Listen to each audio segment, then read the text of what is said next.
I finally got it, the new M3 MacBook Pro.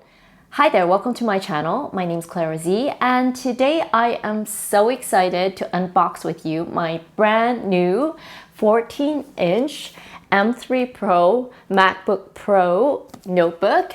This was just only available to order recently, and I just received this fresh out of the box. The one I have here is the base model with the M3 Pro chip. This one has an 18 gigabyte of memory, 512 SSD storage, 11 core CPU with a 14 core GPU, and this one is a 14-inch. And last but not least, it's a beautiful space black color. Ooh, look at that. And let's look at the back.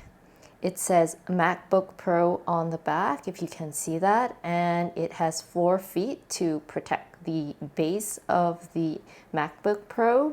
Ooh, look at this. It's the new MagSafe Charger with the magnet, and what I really love about this is that it's got the braided cable, so it's definitely going to be more long-weary and long-lasting than the previous cables. Let's attach it.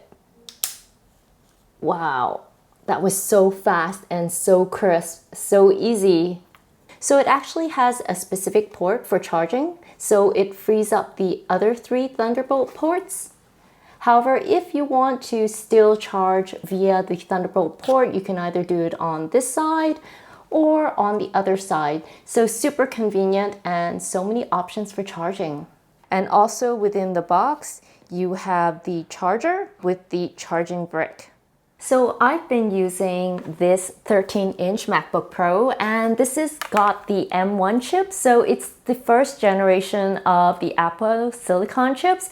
And my husband has also been using a Mac. As you can see, we love MacBooks, and this one is the 12-inch one. It's from 2015, and it's really small. If you compare it to mine, which is the 13-inch, right here, you can see that the 13-inch is considerably wider and a little bit taller than the 12-inch.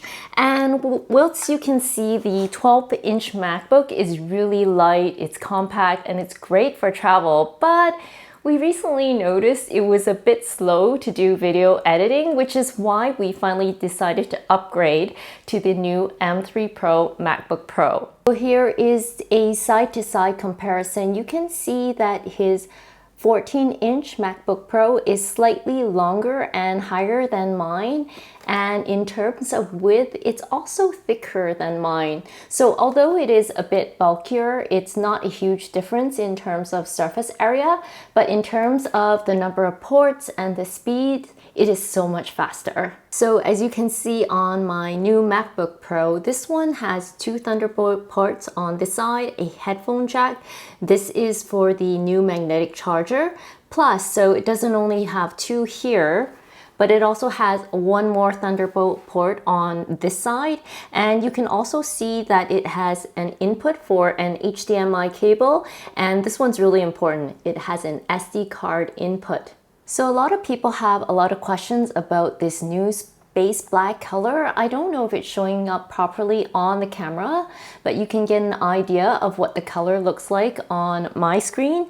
And let's compare it to the space gray in case you're curious about the differences. So here is my husband's old space gray MacBook, and here is a side-by-side comparison. You can see that the black one does have a bit of a color shift, if you can see that. However, definitely when you lay it down, this one is definitely more dark than the space gray. And if you're really old school, here is a comparison of the IBM ThinkPad Black versus the new MacBook Pro. This one is a little beat up, but you can definitely see what the differences are in color between the IBM ThinkPad and the new MacBook Pro. So let's test the fingerprints, as you can see here. So it does show up initially, but actually it fades away quite quickly, and it's not as bad as I thought. And definitely it's not as bad as something like a color transfer on any of my purses. So recently we saw that some YouTubers were saying that the Space Black does scratch a little easy, so you gotta be a little careful with it. But so far it looks kind of okay. Even though I am wearing my regular jewelry, I don't see any scratches on here so far. So an important question is, does it fit in my Longchamp medium bag? So let's put this in and see if it fits. So as you can see here, it fits straight in with no problems at all.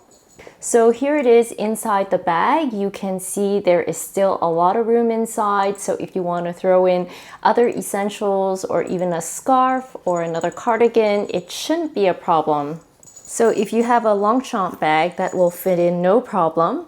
And you can even zip it up like so. Having said that, this is a pretty heavy laptop, so it is at 3.5 pounds or 1.6 kilograms. So I would recommend you would use a sturdier tote bag or even a laptop backpack just to get some weight off of your shoulders and so that you don't overburden yourself.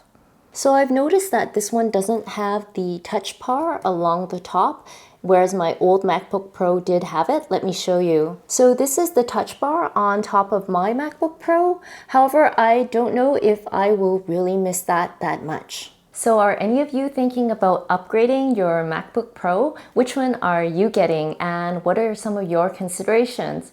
So in the next video, I will talk a bit more about my first impressions and some of the useful accessories that I use with my MacBook Pro. So make sure you stay tuned for that by liking and subscribing to my channel.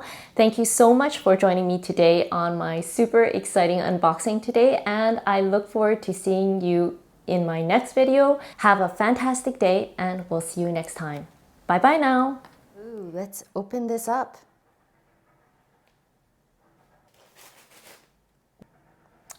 Well, hello there. I'm so excited. Let me set up the computer now.